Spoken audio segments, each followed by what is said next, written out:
Welcome, everyone, to the Apoco-Larry podcast. I'm Steve, and he is... Lord Larry. Lord Larry is here, everyone. Yes. Well, the English have that expression, by the Lord Harry. Have you ever heard that expression? No, I don't. I don't know this one. And I thought maybe I could get them to start saying, by the Lord Larry. I don't know what it means. I think it just means, oh.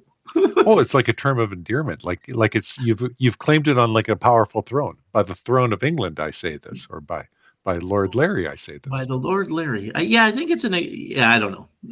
That's what we're going with. This is a definitive word on this chapter. By the yes. Lord, by the Lord yes. Larry. And this is the definitive word on this chapter as well. It is. Mostly because I'm an idiot, but that's a long story because how I lost the original recording. Folks, we're talking about 1 Samuel 27, the great and mighty Lord Larry. Anything you want to give as an introduction here? Well, we're going to learn about the Philistines again. David is going to be with the Philistines. Remember, he was with them before, and he got scared, and so he pretended he was crazy. Remember, he let spittle run down his beard. That's right. Somehow they thought that was important to tell us. I tried that at work on the next day. Nobody believed me. Nobody cares. Get back to work, Steve. yeah. You're no more crazy than any other moment in time. And but so now this time he goes to stay with the Philistines again with all of his men and their wives and children. So remember, I kept saying I don't know where he kept the wives and children all the time. Yeah. Well, this time they mentioned it that they were brought with him, and the Philistines. We don't know for sure, but we think they may have come into Israel with the migration of the Sea Peoples. And I'm sure I've said that before, in around 1200. There was actually people that felt the Israelites came in with the migration of the Sea Peoples as well. There was a guy named Noth, and he said, well, the Israelites are just a scattering of different people that came into the land, and they set up a thing called an amphiktyonie, so like a worship center. And they divided it into 12 tribes, and that's how they pulled it together. Now, we don't go along with Noth on that, but we do think that it's possible the Philistines did come in during this migration time, and they settled in Israel, and they had their main cities that they settled in. I was wondering what the Philistines were today, and so I looked it up, and the one person had said they probably stayed in the land and then were kind of assimilated, as everybody was, in the Babylonian captivity. And where the Israelites came back after the captivity, the Philistines just were assimilated and disappeared. I remember I read another one where the guy said, the Philistines, the modern day Philistines are the Palestinians. And he said, because, that even their names are kind of similar. And that's because he's an idiot. and it's just a reminder of do not trust what you read on the internet. Yes. Poor scholarship is still poor scholarship. It's nice to have some scholarship along the way. And he had none. Yeah. That's fantastic. And remember, the Israelites came back into the land under Iran, which is kind of interesting. Well, it was the Persia. Yeah. And Persia is modern day Iran, and Babylon is modern day Iraq. Right. Or vice versa. I keep mixing up which way those two go. But they did come back under Persia, which is kind of interesting when you're talking about, who belongs in the land today. Yeah. Well, they weren't in the land to begin with. They pushed the Canaanites out. Right. And God gave them the land, and we believe that. Yeah. But if you're not a believer in God, then you have to just look at the history of it, and you have to say, no, they came in at one point and pushed the Canaanites out, and then they were pushed out themselves by the Babylonians, and then they came back under the Persians, and then there's all kinds of stuff that happened all the way up, through the British conquests. Yeah. And then the British allowing them to come back to the land. And then still having to fight the Arabs to maintain a place in the land. Right. And then giving the land, a piece of that land to the Palestinians at one point. And so there's a pretty big history behind Israel. Yeah. I'm still quite comfortable that they belong there, but But that's where I sit with it. Yeah. Yep. Anyway, yeah. So anyway, that's the Philistines, and David has gone to live with the Philistines. Okay. Well, thank you for that. Yeah. uh, Folks, chapter 27, starting at verse 1. But David thought to himself, one of these days I will be destroyed by the hand of Saul. The best thing I can do to escape the best thing I can do is to escape to the land of the Philistines. Then Saul will give up searching for me anywhere in Israel, and I will slip out of his hand. So David and 600 men left with him and went over to Achish, son of Maach, king of Gath.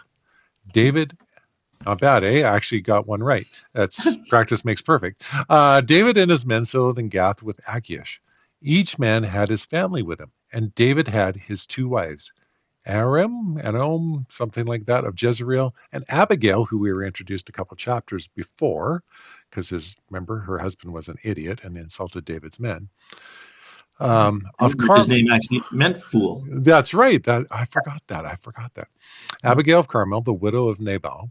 When Saul was told that David had fled to Gath, he no longer searched for him. So David did figure it out. I mean, he thought, if I run away from Saul and I go to the Philistines, he'll leave me alone. So he went to the Philistines, and Saul left him alone. Just kind of interesting. And Saul's going to die pretty soon. So this is kind of a neat little thing. But we were talking about it, Steve, that here he is, the next king of Israel. Yep. Running away from the current king of Israel, and having to go to the Philistines just to survive. You'd think that once God made the promise to him that everything would be rosy for a little while, but him getting the throne. I mean, there's been a long, really normal human process going on here. Yeah. Good point, Larry. Good point. Because you'd think he would have this confidence. God, I've been anointed and all this kind of stuff. And David still feared for his life. Yeah. And Saul still tried to kill him. Fortunately, he was no good with a spear, even though he always seemed to keep one with him. It was never said, hand me that spear. I already have it in my hand. What are you talking about? That's right. I'm ready. I'm here. I'm ready. And then, and again, as we said, he brought his 600 men with him and their families. I think we've already read that. Have we? And and his 2 wives. So he's brought all his men with him, which is kind of interesting. Yeah. Okay. Verse 5, David said to Achish, if I have found favor in your eyes, let a place be assigned to me in one of your country towns that I might live there. Why should your servant live in the royal city with you? Yeah. It's interesting. He says in one of your country towns. It sounds humble and, quaint. It sounds kind of quaint. Give me one of your country towns. Yeah. Do you have space for me in like Chestermere's or Claresholm or something like that? Yeah. I want a place, just for me and my 600 guys and their wives and families. Yeah. And she says, yeah, sure, here it is. Yep. You can have it. So like Larry just said, so on that day, Achish gave him a Ziklag, and it belonged to the kings of Judah ever since. David lived in Philistine territory for a year and 4 months. Now David and his men went up and raided the Geshurites, the Gizurites, and the Amalekites. From ancient times, these people had lived in the land extending to Shur and Egypt. Whenever David attacked an area, he did not leave a man or woman alive, but took sheep and cattle, donkeys and camels, and clothes. Then he returned to Achish. Yeah. So they're living in Ziklag, and then he's going out on these raiding parties. And as you said, it's kind of southwest of them that they're going, and they're moving along, and they're fighting the Geshurites and the Girzites. The Geshurites and the Girzites, as far as we can tell, they were people from Canaan. They were Canaanites, which is interesting because remember, Israel was supposed to get rid of all of the Canaanites when they first entered the land, and they didn't. And so these guys are still here. But then he's killing them, and he's killing the Amalekites. And the Amalekites are Amalek was a grandson of Esau. Remember Herod later on, he was called an Idumean. So Herod was also a descendant of Esau. So these are all, relatives of Israel. Okay. and he is killing them, and he kills. It said every man and woman he did not leave alive, and you got to take from that he didn't leave the children alive either. Right. And so it's pretty brutal. Like, they went in and they killed everybody, and his reasoning is, if we don't kill everybody, they're going to go back and someone's going to tell Ashish, and then he'll know what's going on. He'll have us figured out. Yeah.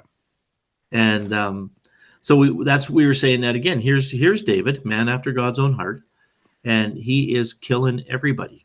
Yeah. Yeah. But then later, remember when he wants to build the temple, God says, no, you're a man of blood, a man of war, a warrior, and you can't build my temple. So yeah. So his son Solomon does it instead. But it's interesting, as you had said before, Steve, that people are men of their time. Yeah. And you can't judge them by our standards. Right. Because this was kind of the given thing to do, right? I mean, when you take over a people. I mean, the Babylonians were maybe, the Assyrians were definitely more brutal, and they still took, some of Israel away. The Babylonians were even more kind and, picked up and moved nations all over the place. But before that, they just simply wiped you off the face of the planet. Oh yeah. The other ones, Romans would do this too, where you could become a Roman citizen. They would take over your land, but you could work your way and become a Roman citizen. Remember the one guy who took Paul, and he said, Paul said, "But I'm a Roman citizen," and he stops and he goes, "Oh my gosh, I'm in so much trouble right now for grabbing Paul." And he said, I paid for my citizenship with a great price. And Paul said, "Wow, I was born a Roman." And then he was scared. Yeah. Because if you are born a Roman, you are a step above. Like if you're born a Canadian, means nothing. Well, and that's actually the thing that the countries are that United States is fighting about right now, and that Trump was saying to other countries, we can't just be open. We have to consider our citizens first. That's what makes us a country. And that's what these guys did. But anyway, so David wipes these guys out, and he comes back to Ashish, and that's the next section. Okay. When Ashish asked, "Where did you go raiding today?" David would say, "Against the Negev of Judah, or against the Negev of Jerahmeel, or against the Negev of the Kenites." He did not leave a man or woman alive to be brought to Gath, for he thought, they might inform on us and say, "This is what David did." But such was his practice as long as he lived in Philistine territory. Yeah. Go ahead. And so when he came back, and he meets Ashish, he says, "No, I was in the desert of Judah or of Jerahmeel or the Kenites," and these are Judeans or people connected with Judah. Mm-hmm. And so first he killed everybody, right? Mm-hmm. And then he just lied straight out to Ashish about all this stuff. So I mean, it gives you a little bit of comfort to know that, these guys that God loves so much were just guys. Yeah. Well said, sir. Well said, sir. Yeah. Verse 12 to finish it off. Achish trusted David and said to himself, "He has become so obnoxious to his people, the Israelites, that he will be my servant for life." And that part's funny too, because you remember they didn't have ways to report on these raids. Nowadays there's so many ways to report on stuff, right, that you'd never get away with stuff like that. But he could sneak out, and all that they had were the messengers coming back. And of course, they killed anybody that would say anything against him. So Ashish thought, yeah, David's going to be mine forever. Yeah. And David has no intention of this at all. Yeah. And it's just not too long from now that David will ascend to the throne, and I'm not sure he'll feel so great about the Philistines. No, I don't think Ashish will go to him and say, "Hey, remember me? Remember the good old days?" Yeah, I'm calling in my ticket, or whatever it is you call in anymore. But anyway, so David, very much a man of his time, very much someone that would not be acceptable in our day and age, and waiting for God to fulfill his promise, and just having to do what he had to do, which was really weird stuff. Yeah, going and living with his enemies, and and lying to his enemies and trying to figure things out. Maybe that he lived at all was the blessing of God. Yeah. Good point. Yeah. Well, maybe we'll say to our audience, if God promises you something, you're not there yet. Don't get too discouraged along the way. Yes. Yeah. So true. Yeah. That's a very good place to kind of sum up this story of that. I love that God makes this promise to David. He doesn't lose faith in it, but he just figures out a way to survive until that comes to pass. So well said, my friend. Thank you so much for that, my friend. Folks, as always, we're so glad that you took time out of your day to listen to us. We enjoy doing this, and we're thankful that you listen. Until next time, I was Steve, he was Larry, and this was the Apoco-Larry Podcast.